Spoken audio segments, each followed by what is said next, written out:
सौनकादि ऋषियों से सूत जी सूर्य पूजा और सती देवी का महत्व बताते हुए कहते हैं कि एक देवल नाम का वैश्य था। वो लकड़ी बेचकर ही अपने परिवार का पालन पोषण करता था। एक दिन उसने देखा कि एक पेड़ में छोटे छोटे पक्षी के बच्चे थे, उनको इधर उधर उड़ना नहीं आ रहा था। उसको देख करके और उसने उन बालकों को पकड़ा और पकड़ करके उनकी आंख में कांटे लेकर के चुभाने लगा। अब वो छोटे छोटे बालक तड़पने लगे, आंख से उनकी खून की धार बहने लगी।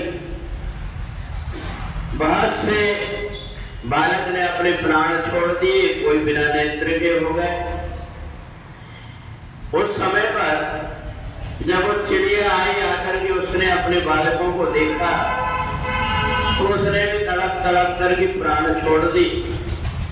और इस वैश्य को श्राप लग गया और श्राप के कारण थोड़े दिन के बाद में बड़ी मुश्किल से उसका विवाह हुआ। और विवाह के बाद में जब संतान हो तो वो नेत्रहीन हो। ये वैश्य बड़ा परेशान हो गया, पत्नी भी बड़ी परेशान। एक बालक, दूसरा बालक, तीसरा बालक, तीनों बालक की नेत्रहीन। अब तो इसको बड़ी चिंता हो गई। रात में इसने स्वप्न देखा कि मैंने पहले जन्म में छोटे छोटे चिड़िया के बालकों की आंख में खेल खेल में ही और कांटे चुभा दिया था। वो जिस प्रकार से तड़पते रहे होंगे, आज मेरी वही दशा है। पत्नी भी बड़ी दुखी हो गई। उसने मंदिर में जाकर के पूछा महात्मा जी से कि ऐसा क्या है। महात्मा जी बड़े ध्यानी थे, वो आंख बंद करके देख करके समझ गए कि पूर्व जन्म के इसके पाप कर्म के कारण और बालकों की ये दुर्दशा हो रही। का एक काम करो, कार्तिक के महीने में तुम लोग भगवान विष्णु का पूजन करना और चौथ से लेकर के सप्तमी तक 4 दिन तक के माता छठी देवी को प्रसन्न करने के लिए उनका ध्यान करना। सुबह सूर्य देव के माध्यम से उनको जल देना। षष्ठी के दिन भगवती जगदम्बा को श्रृंगार करके और श्रृंगार चढ़ा करके और जो सुहागवती महिलाएं हैं उनको तिलक करके और सुहाग के सामान देना। और सुहाग का सामान दे करके शाम के समय भी छठवीं के दिन अस्त सूर्य का अर्घ देकर के पूजन करना। और सप्तमी के दिन प्रातःकाल उगते हुए सूर्य को देख करके और जल देकर के व्रत का समापन करना।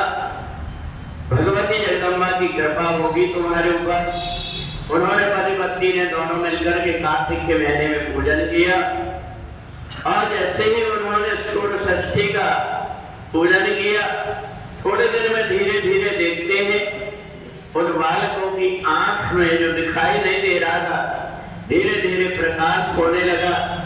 तो सूत जी कहते हैं कि जाने अनजाने प्रकार के कोई कर्म के कारण हमारे परिवार में जो कष्ट आते, जो परेशानी आती, पूर्व जन्म में हम जान नहीं पाते।